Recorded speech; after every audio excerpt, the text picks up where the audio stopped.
Few months ago, I made an update about this hospital bed issue that's happened in Kolebu when some patients were injured from an accident and they brought them to Kolebu emergency and they were told that there was no bed.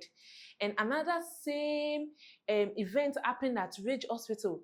Somebody was sick, they took them to Ridge Hospital and they said there was no bed. Eventually, these people died. And you know, we were all talking about it.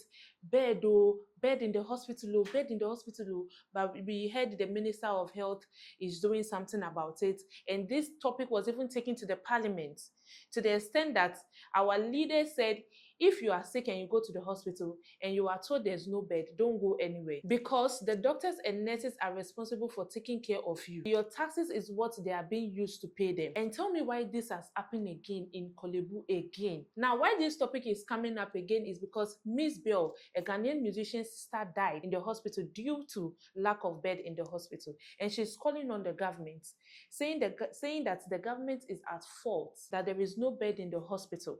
Kolebu, we cannot blame the nurses and the doctors. Yeah, blame your bino. We to be more fancy. There be a me too, Masum, and Pani Kolebu, and to a mampany, back. It's a money now, Pani Kolebu, and Pani Kolebu.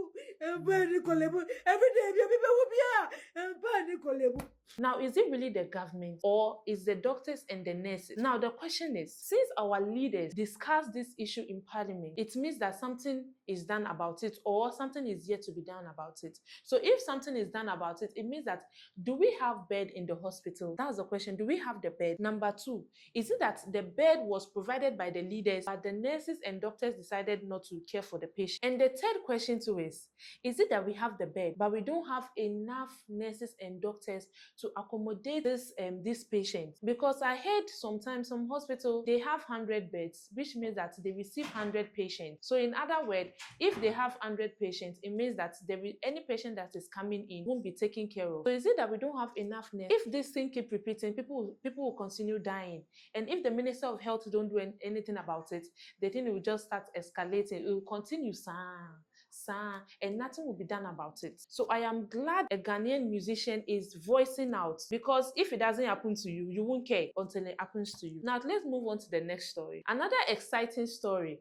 Now there is a good news for Ghanaians. The Minister of Finance have brought out a press release telling Ghanaians that we've paid some of our debt. You know, we've paid some of our debts. We've paid some of our debt ahead of the schedule. Now let me summarize the press release for you. Now, in the press release, it's saying that the Minister of Finance fully settled its Eurobond obligation of 700 million ahead of schedule. Do you guys understand what it means? It means that Ghana, we are doing well. Our Minister of Finance is doing well. Now, it's also saying that Ghana has paid total of 2.1 billion of the Eurobond holders since January 2025. Just say we are doing well. Imagine if we took some of this money and we paid the ticket for the Black Stars to go and watch the football. Hey, that we didn't qualify, and this same money that we are supposed to use in paying our debt, we take some and go and buy tickets. But all the same, it means that Ghana, we are doing well. It means that what Mahama promised to our economy is fulfilling it. Just say a cost. Hopefully we are able to pay. We are able to pay everything. Hopefully we don't go for another loan again. So our last story, the FDA, in collaboration with the Ghana Police, that's the CID sector, have closed down 3 facilities in Nungwa for what? For selling unauthorized products. When they say authorized product, it means that products that was not checked by the FDA before selling it to the citizens of Ghana. And this is the start. They are doing well. Because tell me why you sell unauthorized products to citizens of Ghana. Maybe it's food, maybe it's alcohol. Do you know the harmful things it does to our system? Especially in Nungwa, they like doing that thing. So, and thank God they went unexpected. Imagine if they went with these people knowing, like they will hide everything. But since they went unexpected, this is why they are able to get them and shut that shop down. Hopefully, this shouldn't stop here. It should continue everywhere. You see Osu. You see Osu. You should go to Osu. You should go to Ashiaman. If Nima, like you guys should go to those places, you get unauthorized products they sell to citizens of Ghana. Now, let me know your thoughts about these stories in the comment section. Thank you for sticking with me. Follow me for more updates. Bye.